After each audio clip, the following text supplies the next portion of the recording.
Ouais. Parce qu'on a pris la chaise médicale. D'ailleurs, est-ce que je peux prendre la chaise aromatique? Vous me dites quand on... Alors, on va démarrer à l'heure, puisque je crois que vous avez un impératif à 18 h. Oui, c'est ça, à 18 h, on a un impératif. Il y a...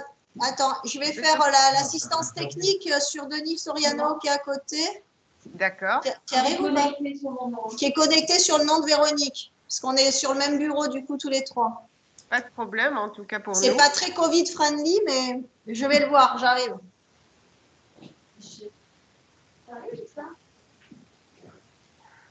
Télécharger un pas friendly des applis. Mais oui, mais chaque fois, ça fait ça. Véronique, on ne te voit pas, mais on t'entend, c'est déjà intéressant. Salut. Ah, coucou. Ah, coucou Véronique. Ouais, c'est ton ordi qui est chiant. Ah ouais, il marche pas. Donc, bienvenue à tous ceux qui sont déjà connectés. Il est déjà, nous allons démarrer à l'heure. Et donc, nous accueillons aujourd'hui nos collègues du service de gérontologie qui vont nous présenter les spécificités de la crise Covid et de la prise en charge pour la personne âgée.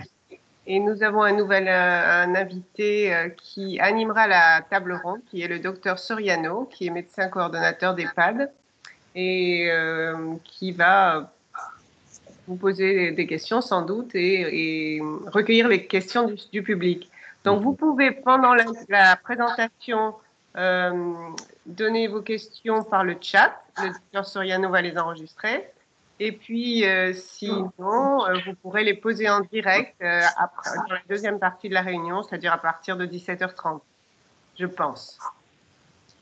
Ok, donc je vais peut-être commencer pour pas perdre trop de temps. Je vais partager mon écran dans 2 secondes. Je vais juste vous expliquer un petit peu comment on va s'articuler avec le docteur Maillan. Donc, je vais faire une première partie pour positionner un peu la problématique d'épidémiologie du sujet âgé concernant le Covid. Et ensuite, Véronique vous parlera du dépistage et de la surveillance à faire chez les personnes âgées. Je reprendrai la main sur le début du traitement et Véronique finira le traitement et parlera de la vaccination avant de conclure. Donc, je vais partager mon écran. Parfait. Madame Duplan Marie-Pierre, si vous pouvez éteindre votre caméra. Alors, est-ce que vous voyez mon écran ou pas? Oui, on le voit bien. Très bien, mais plus gros. Oui. Et je précise que la présentation est enregistrée. C'est bon pour vous, là? Parfait. Allez, parfait. Donc, je vais vous présenter un petit peu, pour commencer, des données, les dernières données épidémiologiques qui sont tombées hier concernant les indicateurs de pression épidémique par classe d'âge et ensuite spécifiquement chez les patients plus âgés. Donc, on voit une petite embellie quand même ces dernières semaines, puisque vous voyez qu'en vert, bon, tout va bien, en rouge foncé, tout va mal, et que concernant les dernières catégories d'âge, donc aux alentours de 70 jusqu'à 90 ans et plus, on voit quand même que la situation a tendance à s'éclaircir sur l'ensemble de la région PACA. On voit qu'il reste encore une pression épidémique forte entre les 19 ans, 50 ans, on va dire, mais que chez nos plus anciens, ça semble s'améliorer un petit peu. Et quand on fait un petit focus sur les Alpes-Maritimes, on voit donc l'évolution entre la fin novembre et les dernières données du début avril, que les choses s'améliorent également avec une période un peu critique après les fêtes de Noël qui se sont poursuivies jusqu'à mi-février. Puis on voit, je pense, le début de l'impact de la vaccination dans cette population, très probable, avec une baisse de la pression épidémique.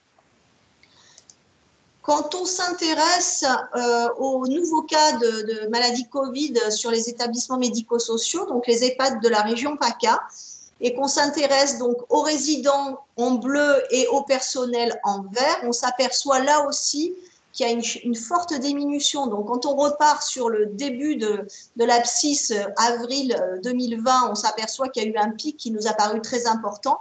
Mais finalement, quand on voit la poussée ensuite épidémique en octobre-novembre, on a atteint des sommets qui sont redescendus un petit peu avant les fêtes. C'est l'effet du confinement du mois de novembre. Et puis après les fêtes, on voit que c'est vraiment reparti à la hausse pour redescendre progressivement avec une belle cassure. Là, probablement, là aussi, ce qu'on disait, on espère lié à la vaccination. Et quand on s'intéresse donc indépendamment de PACA, mais en particulier sur le 0,6, on a la même chose avec vraiment une baisse très, très importante des nouveaux cas en EHPAD et on est très content. On constate progressivement la même chose sur les décès en établissements médico-sociaux, donc en bleu ciel. Il y a quasiment plus de décès en établissements médico-sociaux. On voit encore des décès hospitaliers en bleu foncé assez importants, mais vous voyez qu'il y a vraiment une chute des décès en EHPAD. Et quand on essaie de voir finalement, parce que c'est une maladie où on entend beaucoup de choses là-dessus, on nous dit oui, effectivement c'est une pression médiatique importante, mais finalement il n'y a pas beaucoup de morts, ça tue très peu de gens. Ben, c'est faux, parce que quand on voit l'analyse de l'excès de mortalité, toutes causes confondues, hein, sur les semaines qui viennent de passer, on voit qu'il y a un excès de mortalité tous âges, hein, pour tous les âges, notamment dans notre département, vous voyez, qui est vraiment constant. Ça commence à s'éclairer là sur la dernière semaine avec une petite case jaune là, qui montre qu'il y a un excès de mortalité, mais qui est peu significatif. Mais par contre, toutes les semaines précédentes, il y a vraiment un excès de mortalité significatif. Donc, ça se voit dans les Alpes-Maritimes, ça se voit dans les Bouches-du-Rhône, dans le Var, un peu moins dans les Alpes de Haute-Provence et dans les Hautes-Alpes. Mais vous voyez quand même que globalement, en région PACA, il y a vraiment un excès de mortalité, toutes causes, tous âges confondus. Et quand on s'intéresse aux plus de 75 ans, eh bien cet effet est encore plus important. Alors, on voit qu'il y a un excès de mortalité d'environ 27% hein, pour tous les âges confondus, et ça passe à plus de 31% chez les plus de 75 ans. Donc, c'est quand même très important. Et je me suis attachée à faire un petit tableau pour vous montrer l'évolution de l'espérance de vie en France à la naissance depuis la Révolution française. Et vous voyez que bon, on était parti de très bas quand même, hein, en 1789, avec une espérance de vie de 28 ans chez les hommes comme chez les femmes, qui a doublé un peu à partir du début du XXe siècle pour progresser de façon constante. Hein, on a gagné à peu près un trimestre tous les ans jusque cette année 2020. C'est la première fois depuis très très longtemps qu'on voit qu'on a une perte d'espérance de vie de 0,4 années pour les femmes et de 0,5 années pour les hommes par rapport à l'année précédente. Donc un véritable impact hein, en termes d'espérance de vie. Donc c'est pas une maladie anodine, c'est vraiment une maladie grave qui a tué beaucoup de monde et qui a tué notamment les personnes âgées, puisque le risque relatif de décéder du SARS-CoV-2 est multiplié par 3 dès qu'on passe la barre des 50 ans. On voit qu'à partir de 65 ans, on a un risque de décès multiplié par 7. Et on passe à 10 fois plus de risque de décéder quand on a entre 75 et 80 ans et jusqu'à 16 fois plus de risque lorsque l'on a plus de 80 ans.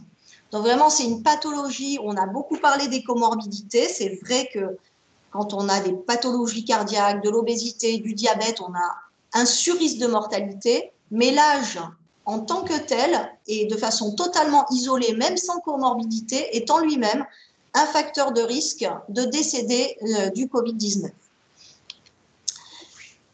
Et pour faire un peu écho à ce qu'on dit beaucoup dans les médias, où souvent on entend dire oui, finalement les jeunes se sacrifient pour libérer des lits de réanimation pour les patients âgés hospitalisés.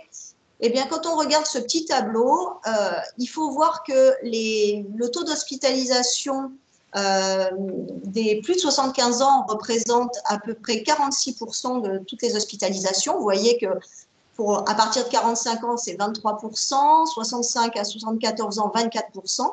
Par contre, même si ça représente quasiment la moitié des hospitalisations en hospitalisation conventionnelle. Il n'y a que 17% de patients de plus de 75 ans qui sont en réanimation. Alors, bien évidemment, ce n'est pas parce que c'est moins grave chez les plus âgés, mais c'est parce qu'on sait très bien que l'impact de la réanimation n'est pas suffisant pour dire que les patients âgés vont aller en réanimation. Il y en a très peu, finalement, qui vont y aller parce que l'espérance de vie en réanimation à ces âges avancés est très faible. Et donc, bien évidemment, les places sont surtout occupées chez des gens qui ont entre 45 et 75 ans. Et quand on s'intéresse au taux de létalité, c'est pour revenir sur le risque relatif de décéder en fonction de l'âge. Si on s'intéresse au taux de létalité par tranche d'âge, alors heureusement, on s'aperçoit que ce taux est très faible, de mourir lorsqu'on est infecté par la Covid-19 quand on est jeune, heureusement, quasiment inexistant jusqu'à 20 ans, très faible jusqu'à 49 ans. On passe à 0,5 pour 100 cas de Covid quand même à partir de 50 ans. Et quand on regarde par classe d'âge les plus de 80 ans, on passe à plus de 5% et ça monte jusqu'à plus de 17% au-delà de 90 ans. Donc, ça veut dire presque une personne sur 5 de plus de 90 ans qui va avoir la Covid risque de décéder. Donc, c'est une maladie grave, c'est une maladie qui touche les sujets âgés de façon importante et qui les touche gravement. Donc maintenant, je vais passer la parole à Dr Maillon qui va vous parler du dépistage et de la surveillance. Je reprends la suite en suivant. Bonjour à tous. Donc, je prends la suite de ce topo et nous allons faire un rappel rapide sur la conduite à tenir en termes de dépistage. Quelles sont les recommandations actuelles? Alors, c'est très simple, il y a 2 cas de figure. Premièrement, le patient symptomatique. Soit vous voyez ce patient symptomatique entre J1 et J4, J1 et J4 étant les jours après l'apparition des symptômes. Vous pouvez proposer un test antigénique ou un RT-PCR. Il faut savoir que, bien entendu, le RT-PCR est à privilégier, car en effet, si le test antigénique est positif, vous devrez reproposer un prélèvement RT-PCR pour pouvoir faire le criblage à la recherche des variants. Si le test antigénique est négatif, mais que votre patient a plus de 65 ans ou est à risque de forme grave, il est préférable de faire un RT-PCR car vous savez qu'il y a des fois des tests antigéniques négatifs, même chez des patients symptomatiques. Enfin, si votre patient symptomatique, vous le voyez entre J5 et J7, là, vous faites directement un RT-PCR car le test antigénique ne sera pas suffisamment fiable.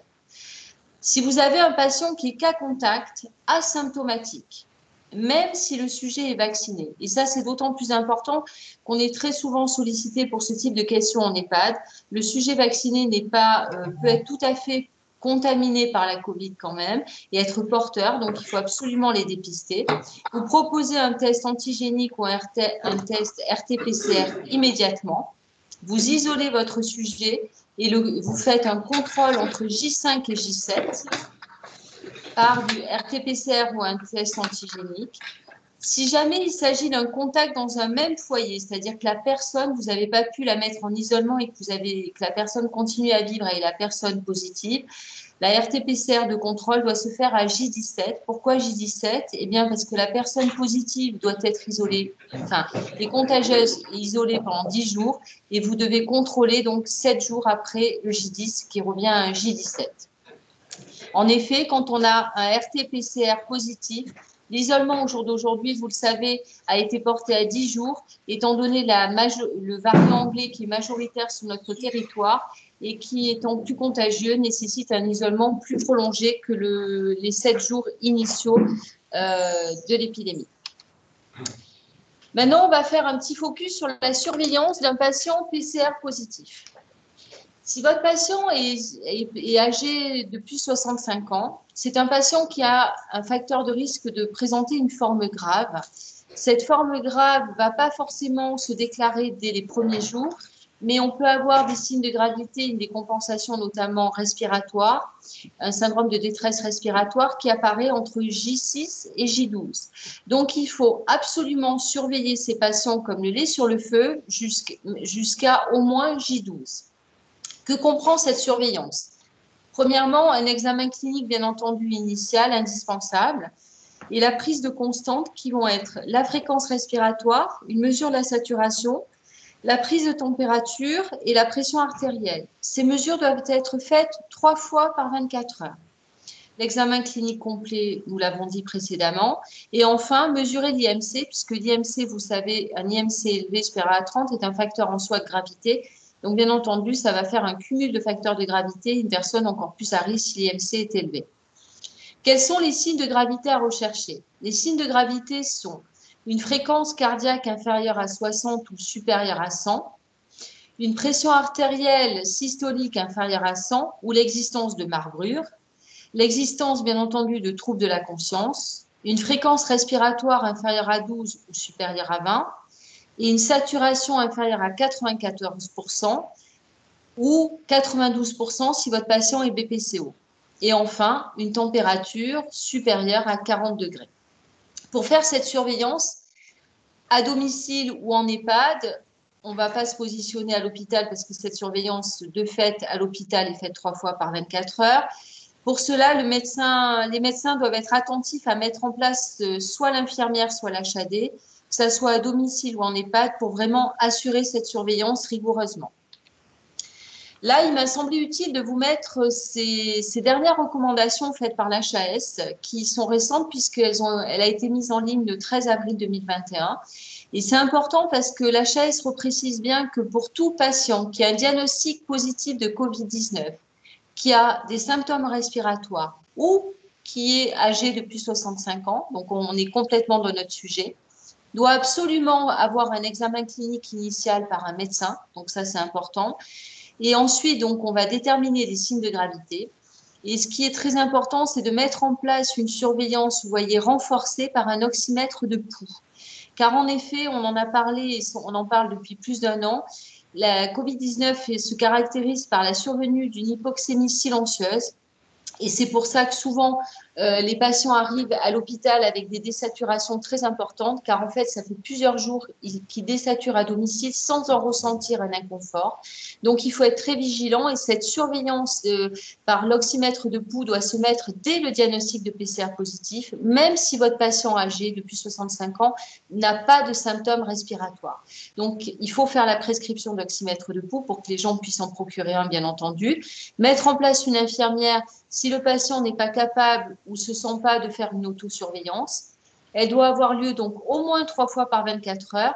Et vous voyez que dans les recommandations de l'HAS, ils portent cette surveillance jusqu'à J14 après le début des symptômes ou après la date du début du test positif si le patient est asymptomatique. Donc vraiment, ça c'est une nouvelle donnée, mais qui me paraît être en effet très importante au vu des formes cliniques de désaturation très sévères que l'on reçoit à l'hôpital ou alors qui sont apparus au sein des EHPAD parce qu'on ne faisait pas forcément la surveillance de la saturation, même si les gens étaient asymptomatiques sur le plan respiratoire. Concernant la surveillance ou encore ce qu'on peut appeler le bilan initial paraclinique, le bilan biologique initial qui est préconisé, c'est bien entendu numération formule plaquette, TP-TCA fibrinogène dédimère. Alors, fibrinogène dédimère, pourquoi? Bien parce qu'on va le revoir, mais vous savez qu'il y a des troubles de la coagulation et un syndrome inflammatoire très important avec un risque notamment d'embolie pulmonaire. Donc, on doit surveiller ces facteurs, avoir un point de repère, on va dire, au bilan initial. Un ionogramme sanguin, une calcémie, une uréine créate pour surveiller bien entendu la fonction rénale et le ionogramme sanguin, l'état d'hydratation, entre autres, de notre patient.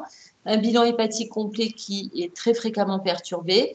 Les CPK, les LDH, l'albumine pour voir l'état nutritionnel initial de notre patient, la CRP bien entendu pour avoir un point de repère concernant le syndrome inflammatoire, la troponine BNP, alors troponine parce qu'il y a souvent des atteintes cardiaques associées, BNP si on a une clinique qui est évocatrice d'une décompensation cardiaque ou alors parce qu'on a un tableau mixte et qu'on veut éliminer une participation cardiaque à ce tableau clinique.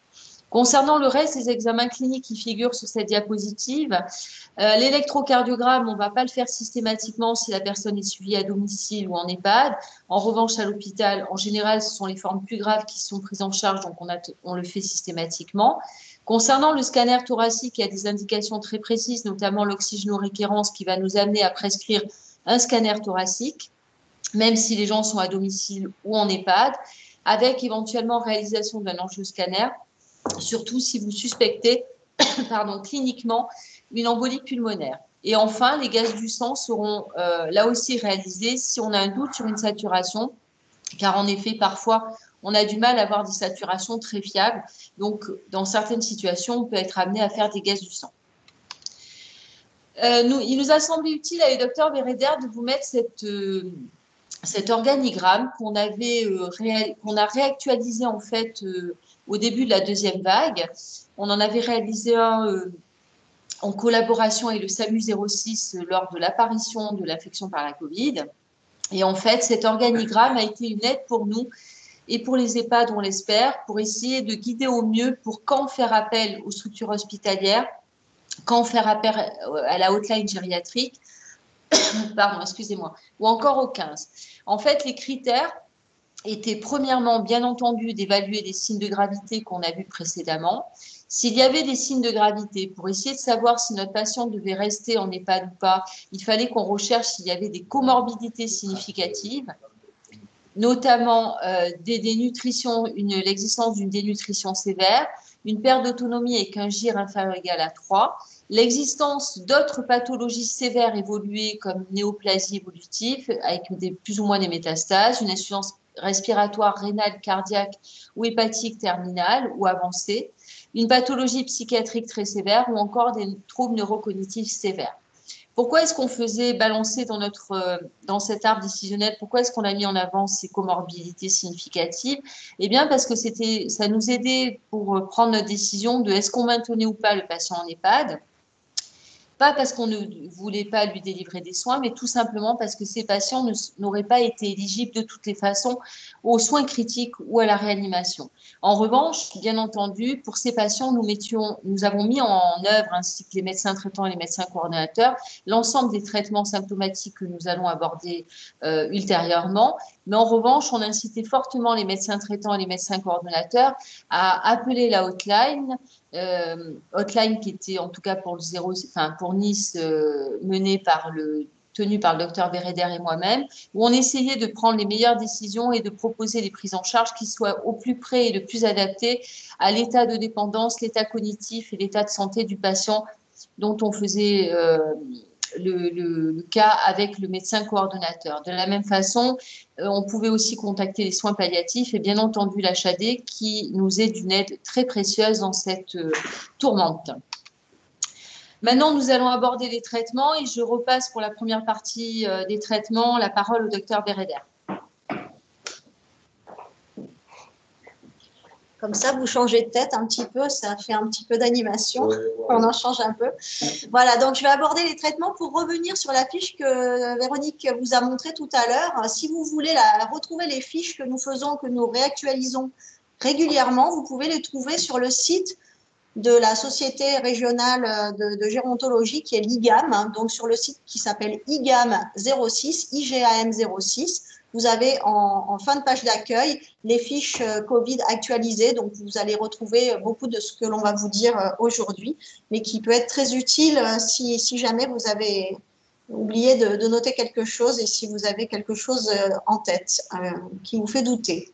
Alors, concernant les traitements, donc avant d'attaquer le dur du traitement, je vais vous parler quand même des anticorps monoclonaux qui viennent d'arriver en ATU, donc en autorisation temporaire d'utilisation au CHU.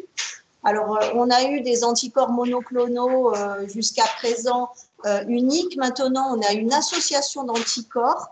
Donc, c'est le Régénéron, c'est le fameux traitement de Donald Trump. Donc, je ne suis pas sûre que ce soit très vendeur, mais en tout cas, ça a l'air de bien fonctionner sur lui. Alors, je vous en parle parce qu'il faut savoir quand même que ça peut rendre service pour certains patients, notamment nos patients âgés, puisqu'ils rentrent dans les critères d'inclusion de cette ATU. Alors, pour pouvoir leur proposer ce traitement, il faut d'abord avoir évidemment la Covid-19, être PCR positif, et avoir des symptômes, même mineurs, c'est-à-dire un peu de fièvre, des maux de tête, quelques courbatures, des troubles digestifs, mais il faut avoir des symptômes et ne pas être oxygéno-requérant parce que c'est un traitement préventif de la décompensation et de l'aggravation. Donc, c'est des patients qui ont des symptômes mineurs, non oxygéno-requérants. Alors, c'est pour tous les patients de plus de 80 ans, quelle que soit leur comorbidité. Et pour les patients de plus de 70 ans, c'est des patients qui ont une comorbidité significative comme une BPCO, une insuffisance respiratoire chronique, une obésité, une hypertension artérielle compliquée, une insuffisance cardiaque ou un diabète. Alors, ça demande quand même un minimum de prérequis. Il faut qu'il y ait une PCR faite initialement avec un criblage initial parce que le patient n'est pas éligible s'il est atteint par un variant sud-africain. Donc, s'il n'y a pas le criblage initial, mais que vous pensez que le patient peut bénéficier du traitement, ce n'est pas une contre-indication absolue, mais de toute façon, il aura une nouvelle PCR à l'arrivée à l'hôpital de jour d'infectiologie et il aura ses anticorps monoclonaux à J7, avec une PCR à J7, à J15 et à J30. Donc, il faut que le patient il soit coopérant, il faut qu'il accepte également de rester en isolement chez lui jusqu'à ce qu'il se négative en termes de PCR. Et donc, pour faire cette demande, si vous pensez que votre patient il peut bénéficier de ce traitement, eh bien, vous pouvez appeler le numéro qui s'est affiché ou envoyer un mail à avisinfectieux@chu-nice.fr. Donc ça, c'est les traitements pour les formes mineures qui permettent d'éviter un passage dans les formes graves. Alors ensuite, Véronique vous en a parlé tout à l'heure, on sait maintenant que la Covid-19 provoque une problématique de thromboembolique importante et c'est ce qui nous a un petit peu dérouté au départ de la première vague où on avait des patients finalement qui n'étaient pas si mal que ça, qui étaient hospitalisés et qui mouraient très très rapidement et on s'est souvent aperçu à ce moment-là qu'il y avait un problème d'embolie pulmonaire. On a mis un tout petit peu de temps avant de le réaliser. Et puis, dès qu'on s'en est rendu compte, tout le monde s'est mis à prescrire des HBPM. Alors, initialement à dose préventive, puis à dose préventive renforcée.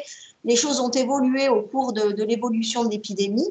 Et donc, j'ai essayé de faire une petite synthèse des nouvelles recommandations. Et ensuite, je vous ai mis ce que l'on faisait, nous, dans notre service de Covid à l'hôpital de Cimier, en accord bien sûr avec les infectiologues de l'Archer. Donc, vous savez que les embolies pulmonaires sont très fréquentes chez les patients hospitalisés pour un Covid. C'est 15% en secteur conventionnel et 23% en secteur critique, donc pratiquement un patient sur 4 qui fait une embolie pulmonaire. Les thromboses veineuses profondes sont associées dans jusqu'à 30% des cas selon les études. Et on a vu que toutes les HBPM, dont on verra les noms tout à l'heure, et le Fondaparinux, administrés par voie sous-cutanée, sont associés à une réduction significative du risque de maladie thromboembolique, mais également réduiraient la mortalité toute cause. Et il y a beaucoup de papiers dont je vous ai mis les références ci-dessous qui montrent une réduction du décès toute cause lorsqu'on a une infection à SARS-CoV-2. Alors, les molécules validées dans cette indication, c'est l'enoxaparine, 4000 unités par jour, et puis toutes les autres, je ne vais pas vous le relire, et le Fondaparinux également. La dose recommandée pour la la durée recommandée pour la thromboprophylaxie, c'est 7 à 10 jours. Donc ça, c'est toute pathologie confondue. Alors, pour les formes modérées, non oxygéno-requérantes, avec réduction de la mobilité, il faudra faire cette prophylaxie pendant 7 à 10 jours. Il est bien évident que le patient à domicile totalement ambulatoire, qui n'a rien, qui est juste PCR positif, ou le résident d'EHPAD qui est totalement asymptomatique, qui déambule toute la journée, ce n'est pas validé, en tout cas, de mettre sous HBPM ou Fondaparinux. Par contre, dès qu'on a des formes avec une réduction de la mobilité, le patient asthénique qui se mobilise moins, même s'il n'est pas oxygéno-requérant, ce n'est pas grave, il faut absolument faire de la prévention. Par contre, dès qu'on a des formes plus graves ou des formes sévères de Covid-19 avec de l'oxygène, quel que soit le degré d'oxygène, il va falloir non seulement faire une prophylaxie à posologie préventive habituelle, entre 7 et 14 jours, un petit peu plus longtemps parfois. Par contre, lorsqu'on a un haut risque thrombotique, on va majorer les doses. Alors, soit on fait de l'enoxaparine 6000 en une fois si le poids est supérieur à 100 kg, ou l'IMC supérieur à 30, et on peut faire de l'enoxaparine 4000 x 2 si le poids est encore supérieur avec une IMC supérieure à 40. Ça, c'est pour les patients hospitalisés en soins non critiques. Et pour les patients qui ont une hospitalisation en soins critiques, on passe sur des doses encore plus importantes. Chez les gens qui ont des antécédents de maladies thromboemboliques ou qui ont une obésité importante ou un cancer ou des formes très inflammatoires, ce qui est souvent le cas chez nos patients hospitalisés, on va prolonger au-delà de 14 jours et on pourra aller jusqu'à 6 semaines de traitement par HBPM. Bien sûr, on fait attention à l'insuffisance rénale sévère. On va utiliser bien sûr les HNF à 5000 unités x2 ou x3 selon ce qu'on veut obtenir comme thromboprophylaxie. On a beaucoup de patients âgés qui ont des anticoagulants AOD ou AVK pour une autre indication. Si les patients sont déjà anticoagulés, on va pouvoir les prescrire et continuer à les maintenir, sauf si on met des molécules un petit peu spécifiques comme les anti-interleukine 6, les anticorps monoclonaux par exemple. Là, on fera un relais parce qu'on ne sait pas trop l'interaction médicamenteuse. Mais sinon, si on n'est pas obligé de faire un relais, on peut continuer les traitements anticoagulants oraux dans la mesure où ils sont ambulatoires et qui ne sont pas forcément hospitalisés. Alors chez nous, en fait, ce que l'on fait, et c'est ce qu'on fait aussi en infectiologie, c'est qu'effectivement, on fait de la prophylaxie par HBPM à 4000 unités par 24 heures ou 6000 unités si les patients ont un IMC supérieur à 30. Par contre, dès lors qu'on passe à de l'oxygène, dès que les patients sont oxygénodépendants à haut débit, c'est-à-dire plus de 4 litres pour nous, on passe à du préventif renforcé, c'est-à-dire 4000 unités toutes les 12 heures, donc x2 par jour, et à 6000 x2 si le poids est supérieur à 120 kg. Donc ça, c'est vraiment important parce qu'on s'est aperçu quand même qu'on éliminait quand même beaucoup d'embolies pulmonaires en étant un peu plus actif sur notre anticoagulation chez nos patients âgés qui ont un fort risque thromboembolique. Donc ça, c'est vraiment la première partie du traitement très importante qu'on a mis en place maintenant depuis plusieurs mois et qui a changé quand même le profil évolutif de nombreux patients ou résidents d'EHPAD. Le deuxième volet, qui est important et qui a changé la donne, c'est la corticothérapie. Vous savez qu'au départ, c'était la contre-indication absolue de la corticothérapie. Alors, attention, la corticothérapie, ce n'est pas pour tous les patients Covid. Ce n'est pas vrai. Il faut faire très attention. Il y a des recommandations qui sont bien établies et qu'il faut absolument respecter. Donc, la corticothérapie ne doit être mise en place qu'à partir de J6. Alors là, déjà, c'est déjà difficile. Le J6 est parfois difficile à préciser parce qu'il y a des gens qui ont des signes cliniques évidents, bah là on saura, mais des fois il y a des gens qui n'ont strictement aucun signe clinique et pourtant qui auront été positifs quelques jours avant. Donc s'il y a le moindre doute, il ne faut pas hésiter à nous appeler à la hotline gériatrique ou à voir avec un avis infectiologique. Mais quand les patients s'aggravent à J6 avec au moins 2 critères, alors les critères c'est une oxygénothérapie qui est supérieure ou égale à 3 litres par minute, ou bien une fréquence respi supérieure à 22, un syndrome inflammatoire biologique avec une CRP qui passe au-dessus de 50, ou une atteinte de plus de 25% au scanner. Donc, si en moins 2 de ces critères, on peut mettre en place une corticothérapie et on est même tenu de le faire parce qu'on voit qu'il y a vraiment une amélioration de la survie de ces patients-là. Donc, on est vraiment tenu de le faire, mais en respectant vraiment les critères préalablement cités. Alors, le problème de la corticothérapie, c'est que, en fait, chacun fait un petit peu sa sauce. On a d'un côté les recommandations et d'un autre côté les avis d'experts. Alors, les recos, elles sont basées sur l'étude Recovery, qui a utilisé la dexaméthasone à dose fixe, 6 mg par jour. Donc, pas du tout adapté au poids du patient. C'était une dose fixe à 6 mg par jour. Donc, le COREB, donc notre recommandation nationale, a repris les mêmes recos. Donc, c'est dexaméthasone 6 mg par jour, Péros ou IV, quel que soit le poids, pendant 5 à 10 jours, avec un arrêt possible à 24 heures du sevrage en oxygène. Si on n'est pas en capacité de faire de la dexa, on peut faire de la méthylprednisone à 32 mg jour ou de la prednisone à 40 mg jour. Vous voyez là aussi, c'est sans tenir compte du poids. Ou en dernière intention, de l'hydrocortisone pendant 10 jours avec des croissances progressives. En cas d'évolution défavorable malgré la corticothérapie à 48 heures. Vous savez, on en a parlé si vous avez assisté à la dernière réunion de la CIP sur l'immunomodulation par les anti-interleukine 6. On a le tocilizumab qui est hors AMM, mais qui est malgré tout dispensé dans certains soins critiques et dans certains services, qui peut être discuté. Et là, il faut faire appel aux infectiologues dans ces cas-là pour discuter, ou aux réanimateurs pour discuter le switch entre la corticothérapie et le tocilizumab.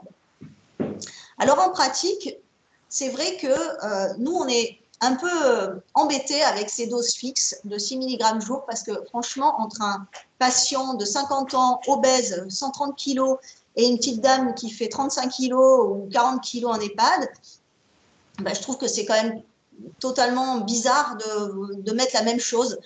Et donc, en fait, après avis d'experts, nous, on a mis en place ce qui est fait aussi à l'Archer, c'est-à-dire qu'on fait une dose poids. Donc, en première intention, on va mettre la méthylprednisone IV avec 1 mg kg au jour en une fois pendant les 48 premières heures. Et puis ensuite, on fait une décroissance de 50% de la dose tous les 48 heures. Alors, évidemment, cette décroissance toutes les 48 heures, il ne faut pas s'en tenir de façon ayatollesque. Évidemment, le patient qui ne s'améliore pas, on va lui laisser un peu plus longtemps la dose maximale pour qu'il réponde mieux au traitement. Et puis, si jamais on s'aperçoit que ça ne fonctionne pas, on peut switcher sur la dexaméthasone. Alors, nous, au lieu de faire 6 mg jour, on prend du 0,2 mg kg par jour pendant les 5 premiers jours, et on va faire une décroissance pendant les 5 jours suivants. Évidemment, là aussi, les J10 ou J6, c'est pas borné, ça peut être vraiment maintenu plus long s'il n'y a pas d'amélioration clinique.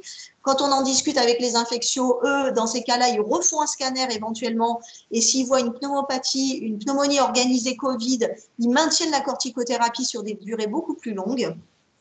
Et il faut savoir qu'en soins critiques, et on le fait aussi, nous, en gériatrie, quand on a des patients qui ne sont pas passés en réa, mais pour lesquels on va faire de l'Optiflow, on peut mettre de la Dexa à des doses beaucoup plus importantes, jusqu'à 20 mg par jour pendant 5 jours, et puis ensuite 10 mg par jour.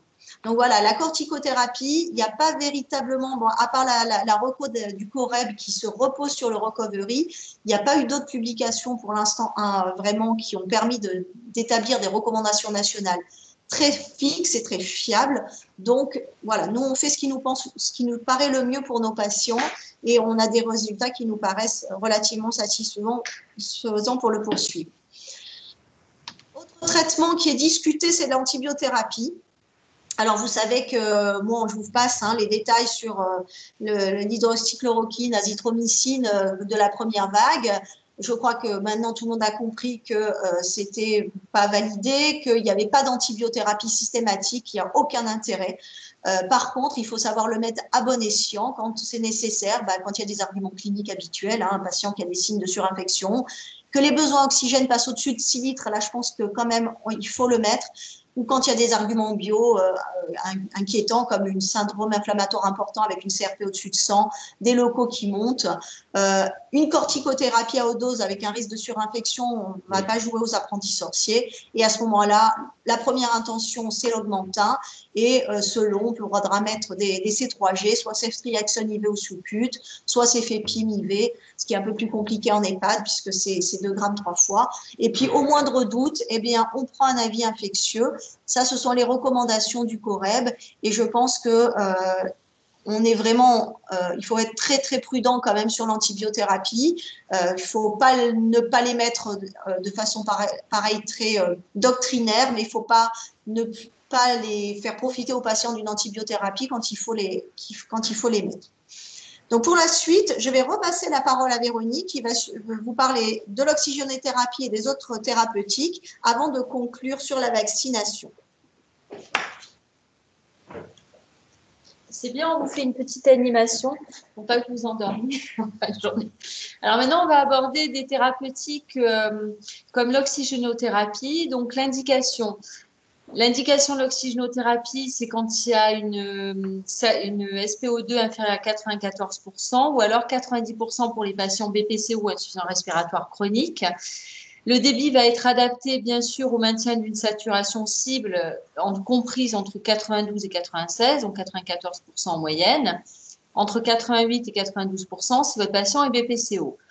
On doit démarrer à 2 litres par minute. Si ces 2 litres par minute ne suffisent pas à atteindre ces objectifs de saturation, on monte bien évidemment le débit. Quand on a une oxygénothérapie délivrée par les lunettes, on peut aller jusqu'à un débit de 4 à 6 litres par minute. Au-delà de 4 à 6 litres, alors en fonction aussi de la tolérance des patients, on pourra passer au masque pour des débits supérieurs à 4 à 6 litres. Si maintenant votre débit d'oxygène devient supérieur à 6 litres par minute pour avoir une saturation supérieure à 92% et que le patient est hospitalisé, il nous semble bon de toujours faire appel à un réanimateur pour prendre un avis spécialisé concernant l'indication ou pas d'une oxygénothérapie à haut débit comme l'Optiflow ou alors la mise en place notamment d'une oxygénothérapie via la CPAP. Ensuite, après l'oxygénothérapie, on fait un petit point sur les antipyrétiques. Alors, bien entendu, vous savez tous prescrire les antipyrétiques. Je ne suis pas là pour vous réapprendre ça. En revanche, j'attire votre attention que pour les patients dont le poids est inférieur à 50 kg, les plus de 75 ans, et si on a une insuffisance rénale inférieure à 10 ml par minute ou une insuffisance hépatocellulaire, la posologie recommandée est de 1 g toutes les 8 heures, donc 3 g par 24 heures.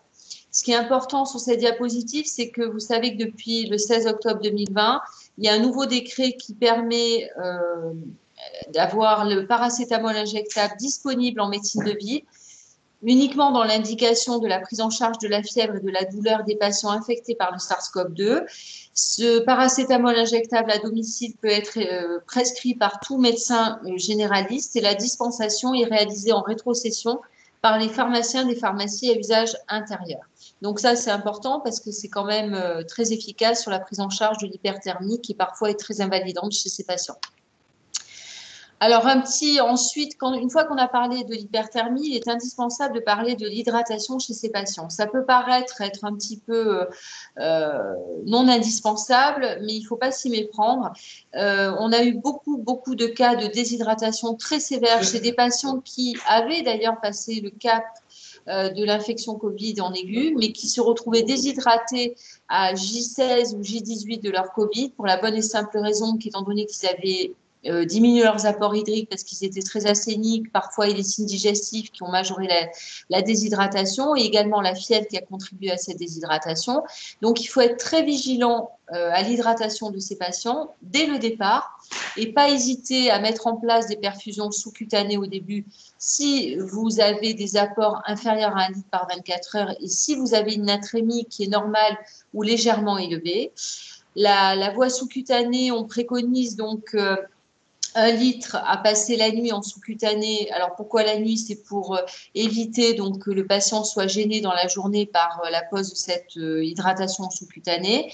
Et il est recommandé d'utiliser un soluté de G5 avec 4 grammes de NaCl par litre, sans apport potassique en sous-cutané, ça c'est très important. Dans le bilan initial, je vous ai parlé tout à l'heure du ionogramme sanguin qui nous paraît être indispensable et il est d'autant plus indispensable qu'il va être un bon reflet du niveau d'hydratation de notre patient.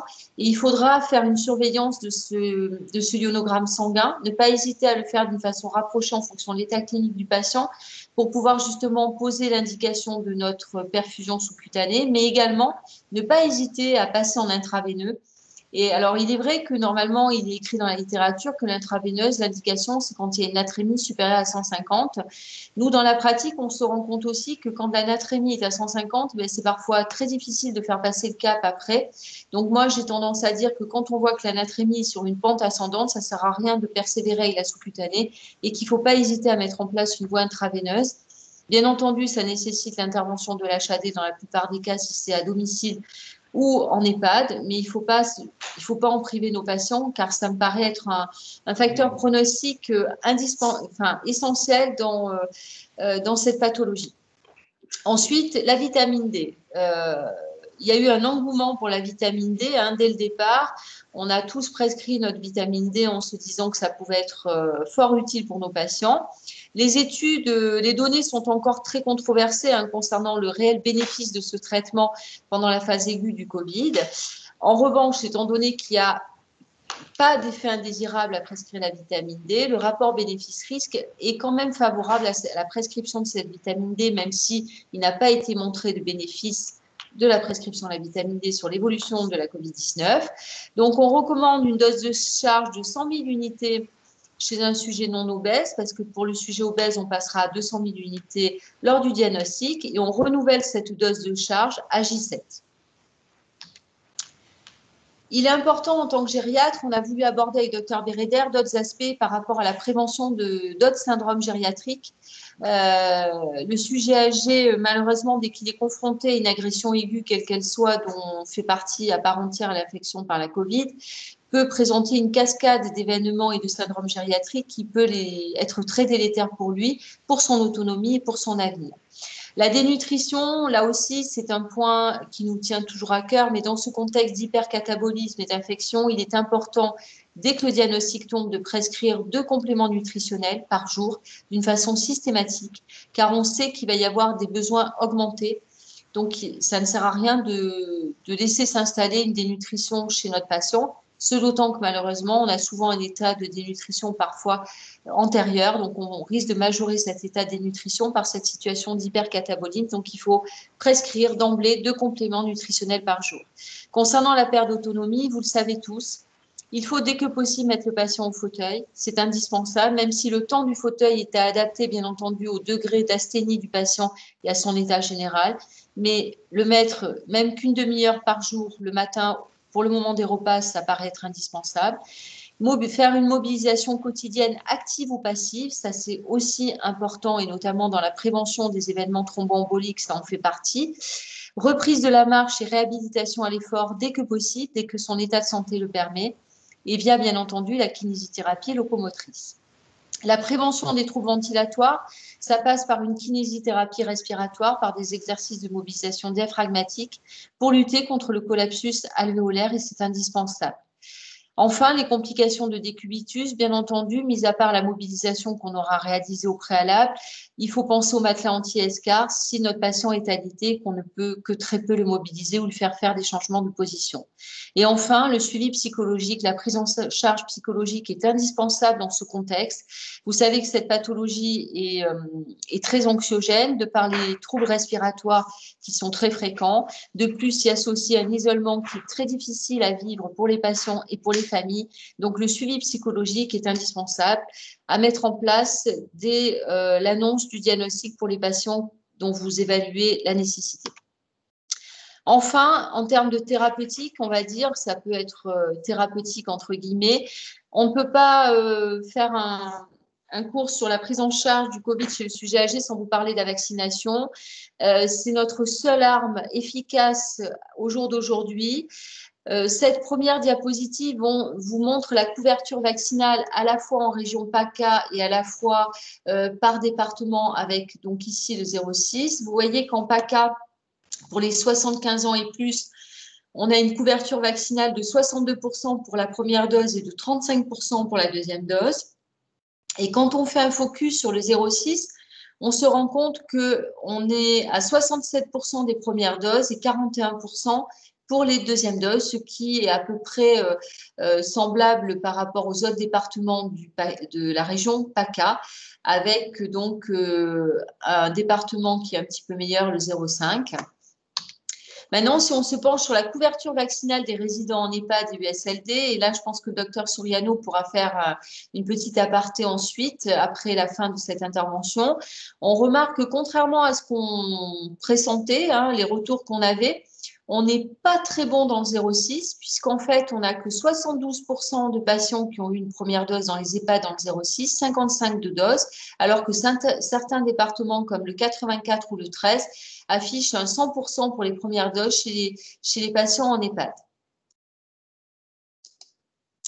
Enfin, pourquoi je vous disais que la vaccination, c'est à notre avis une des armes les plus importantes face à cette infection, pour la bonne et simple raison que quand on regarde cette courbe avec donc le nombre cumulé de personnes vaccinées et l'ensemble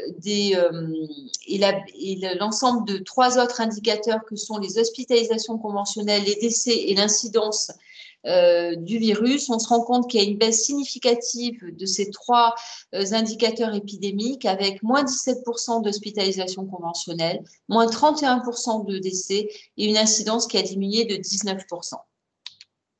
Pour conclure, on tenait à vous faire passer quelques messages clés. La Covid-19, c'est une pathologie grave avec un risque de décès majoré lié à l'âge. Ça, c'est indéniable, cela a été démontré. 93% des cas de Covid-19 décédés sont des patients de plus de 65 ans. La prise en charge multimodale dès l'annonce du diagnostic, entre guillemets, sans traitement antiviral est validée pour le moment et est indispensable, cette prise en charge multimodale. Et enfin, l'importance de la vaccination et cet effort doit être poursuivi pour qu'on en espère enfin sortir de ce tunnel. Je vous remercie.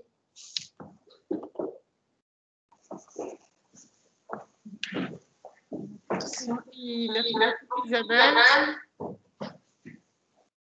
Merci beaucoup Isabelle et Monique.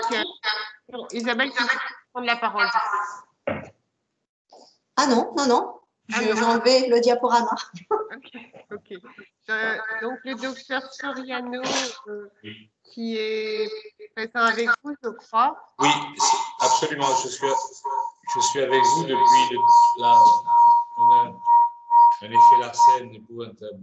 Je suis dans le même bureau que nos consoeurs Véronique et Isabelle. Et je suis donc médecin en EHPAD depuis que les EHPAD existent. Ça va faire 20 ans bientôt, à temps plein. Et j'ai eu la chance de vivre cette épidémie l'année dernière, dès le 20 mars, avec un premier PCR positif sur une diarrhée fébrile, après avoir lu un article de notre confrère Hubert Blain à Montpellier.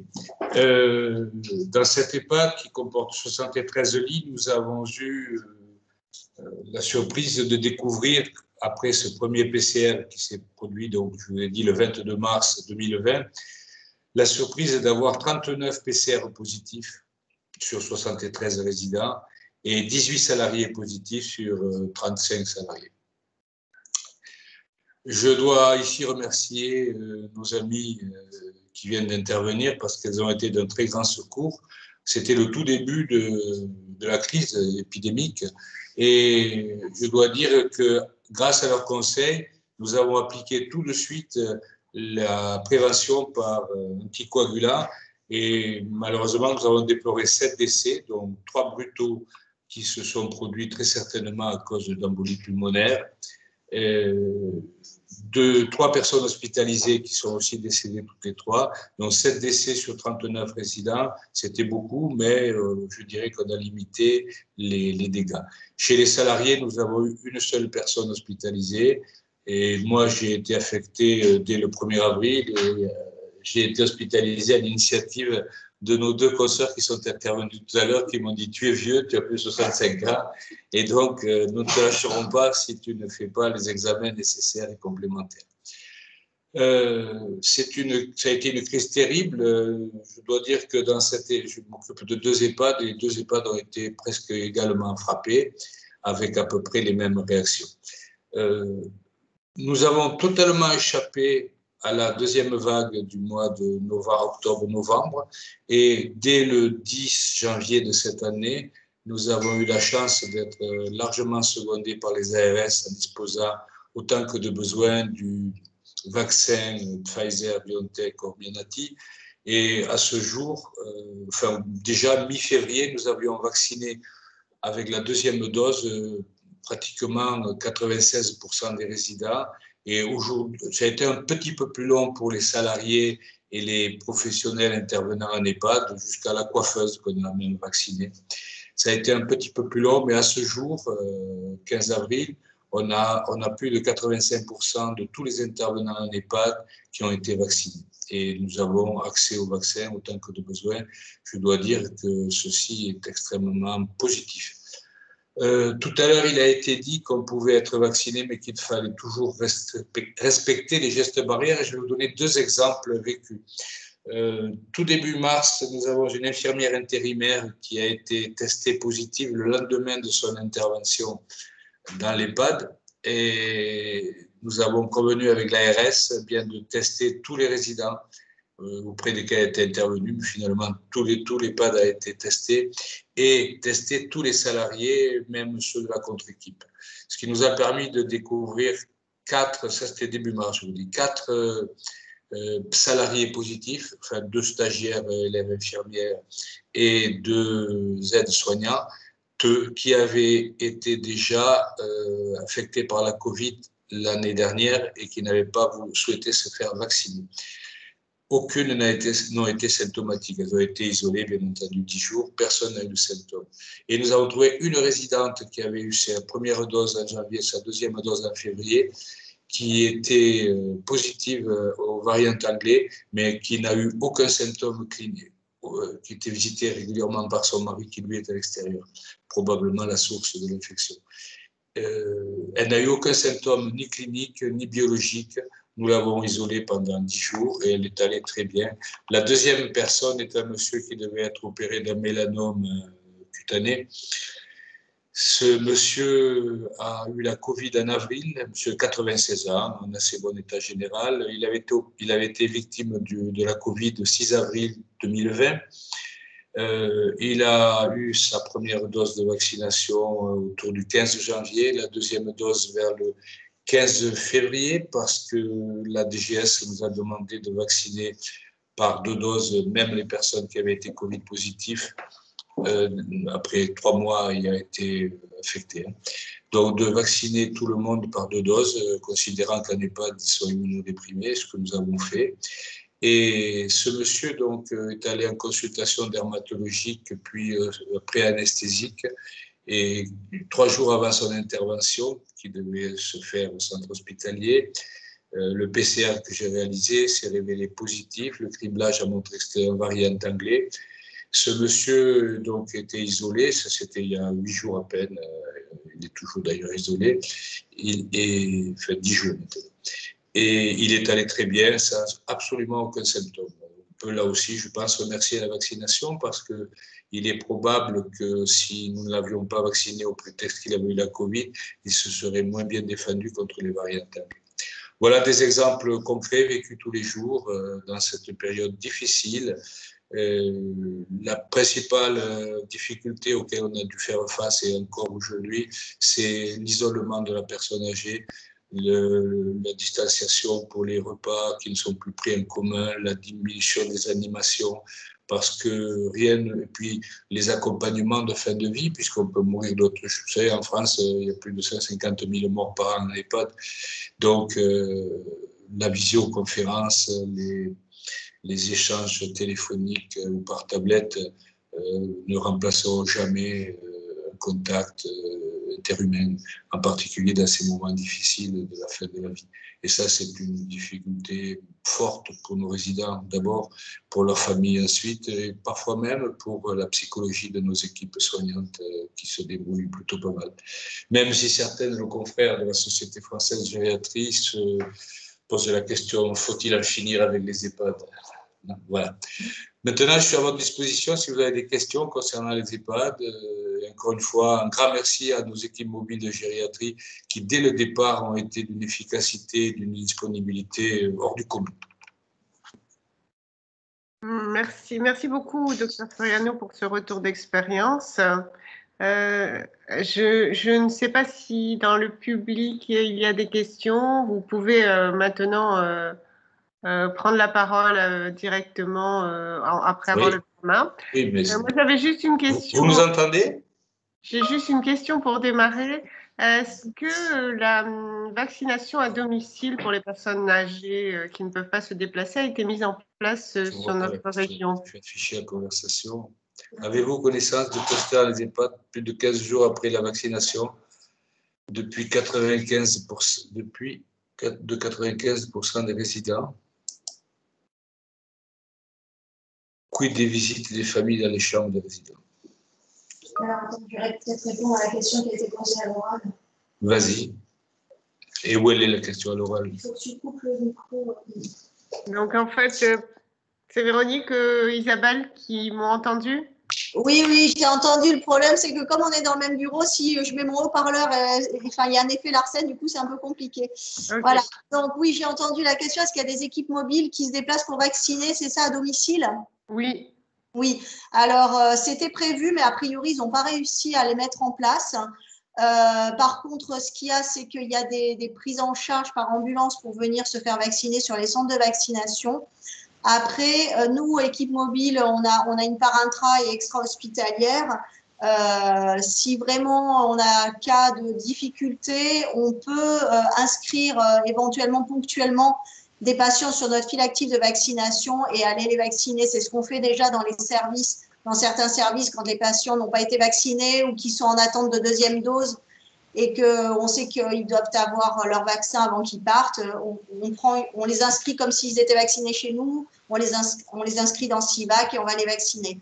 Donc, si vraiment il y avait une situation où on ne pourra pas le faire pour toute la population parce que ça, c'est pas possible, mais si vraiment il y a des situations particulières avec vraiment des gens qu'on ne peut pas déplacer en ambulance pour aller sur un centre de vaccination et que les médecins traitants sont très embêtés, à ce moment-là, ils peuvent nous contacter sur la hotline et on peut essayer de l'organiser. Voilà.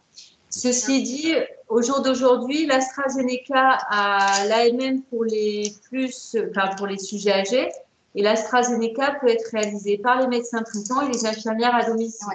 Oui. Donc, il y a moins lieu de déclencher. Il ne faut pas attendre spécialement. Au jour d'aujourd'hui, il y a quand même beaucoup de moyens qui sont déployés pour que les gens du domicile aient accès à la vaccination, dont notamment l'autorisation pour que les infirmières posent l'indication et fassent le vaccin. Donc, voilà, l'Astra est à disposition des infirmiers, infirmières et médecins traitants quand même. Le tout, c'est qu'ils soient livrés. Là, Voilà. il n'y en avait plus. Voilà, mais Voilà, sinon, ouais. c'est possible. Ok. Vous avez des questions Alors, sur le cluster Le dans les cluster, EHPAD? hein, Moi, je n'ai pas d'infos. depuis 15 jours après. Depuis, alors oui, il y a eu quelques clusters. Il y a eu quelques clusters, notamment dans une zone du bassin 06 avec le variant sud-africain et brésilien, de gens vaccinés qui étaient à 1 mois de leur deuxième dose. On en a même eu un sur 6 hospitalisé, bon, qui s'en est pas sorti malheureusement. C'était un patient non seulement âgé, mais très immunodéprimé. Vous savez que maintenant, pour certains types de populations, on en est même à parler d'une 3e dose de vaccin ARN. Bon, là, il n'avait pas les critères qu'il fallait, même s'il avait une leucémie lymphoïde chronique. Mais effectivement, il a fait, malgré son mois de deuxième dose, un variant brésilien ou sud-africain, ils n'arrivent pas trop à savoir, en fait, c'est un des deux. Bon, il est décédé, le patient. Et il y a eu un cluster dans l'EHPAD lié au personnel qui n'était pas vacciné. Il y a eu 22 membres du personnel positifs et seulement 2 étaient vaccinés. Et sur les patients, il y a eu un cluster de 5 à 6 patients, dont un seul hospitalisé. Et décédé. Voilà, à Tourette.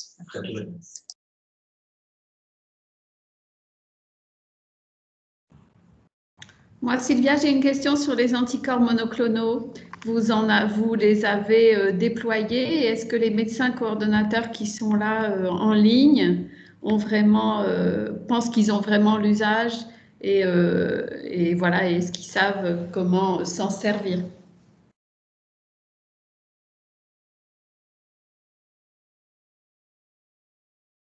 Alors, effectivement,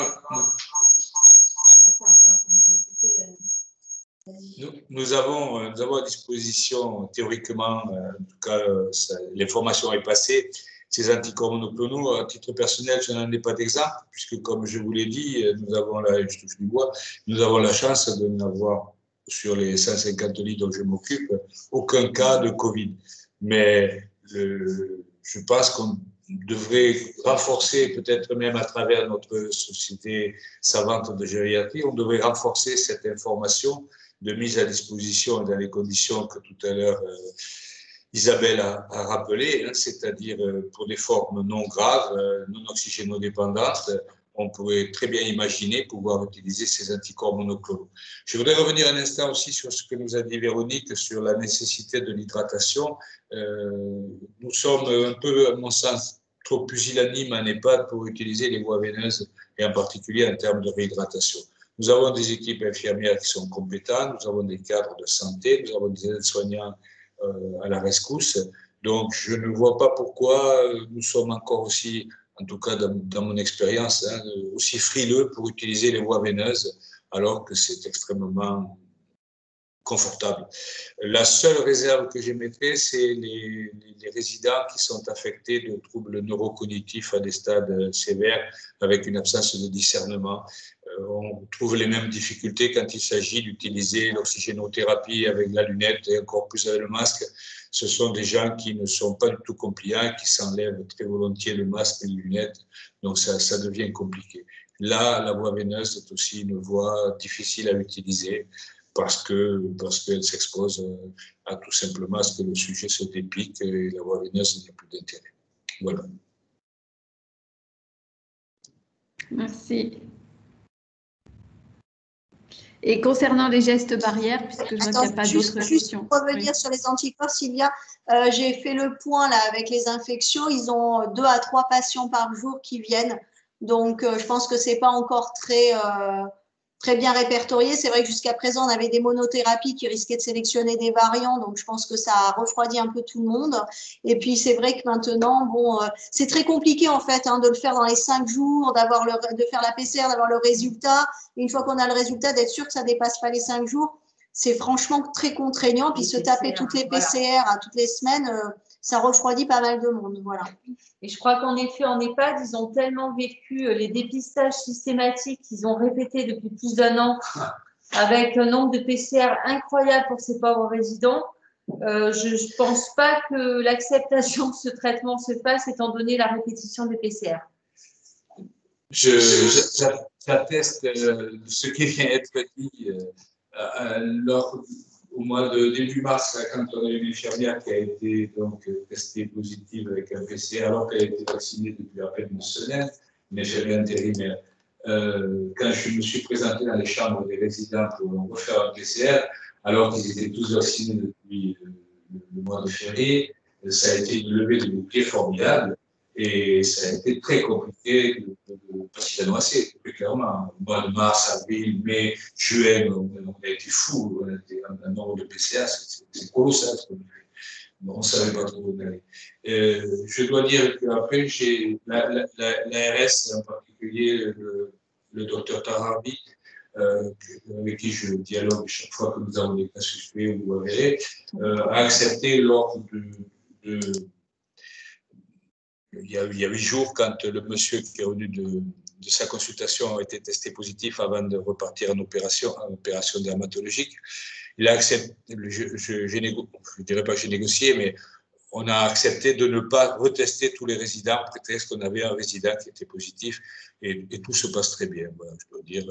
C'est aussi, il faut valoriser la vaccination, parce que si on fait la vaccination et que dans le même temps, on fait exactement les mêmes pratiques qu'il y en a en arrière, je dirais nos résidents, nos soignants et les familles de nos résidents ne comprennent plus. Ça heurte le bon sens.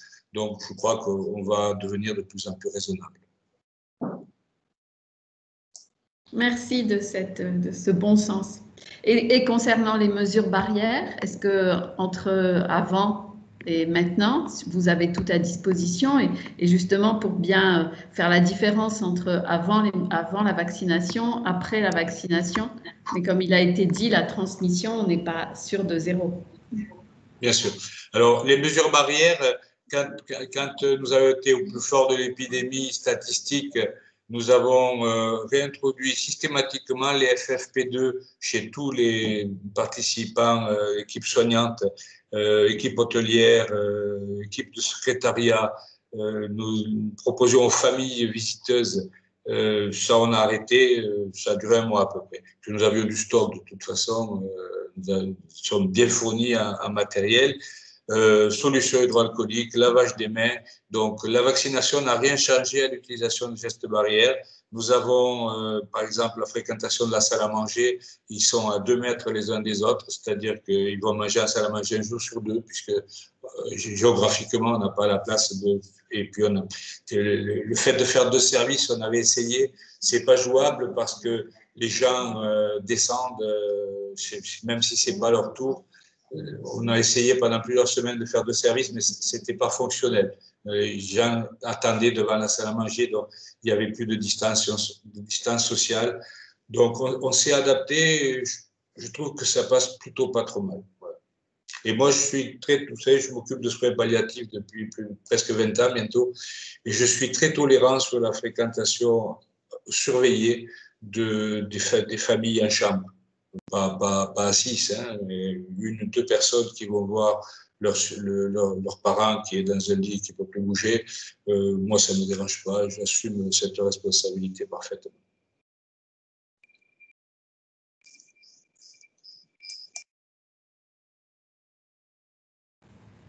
Merci. S'il y a d'autres qui veulent réagir, je vois qu'il n'y a plus de questions. Donc, vous avez répondu pour les visites, la tolérance et l'ajustement. S'il n'y a pas d'autres questions, Colette, tu veux conclure? Voilà, écoutez, merci beaucoup à nos intervenants, Isabelle, Véronique et Dr Soriano, qui nous ont fait vraiment un point très clair sur les sujets âgés. Merci beaucoup. Je pense que donc le diaporama sera mis en ligne sur le site de la CIP assez rapidement, ainsi que la vidéo sur la chaîne YouTube en début de semaine prochaine. Donc, vous pourrez compléter ou diffuser l'information auprès de vous ou compléter cette réunion par une révision.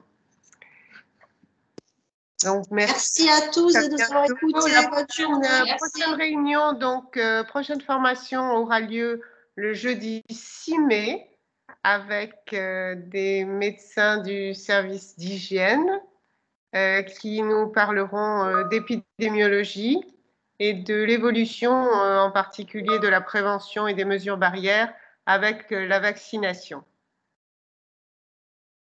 Sylvia, tu veux en dire Régional, oui. Vraiment la lutte et le centre régional de prévention des infections associées aux soins. Et donc, on pourra poser beaucoup de questions. Et en fait, le bras armé infections associées aux soins de l'ARS et de son niveau régional. Donc, rendez-vous le 6 mai, ce sera le lendemain ou le jour de la journée dédiée à lavage des mains. La journée mondiale de l'OMS. Sauvez des vies, lavez-vous les mains. Au revoir à tous. Merci beaucoup. Au revoir. Au revoir. Merci.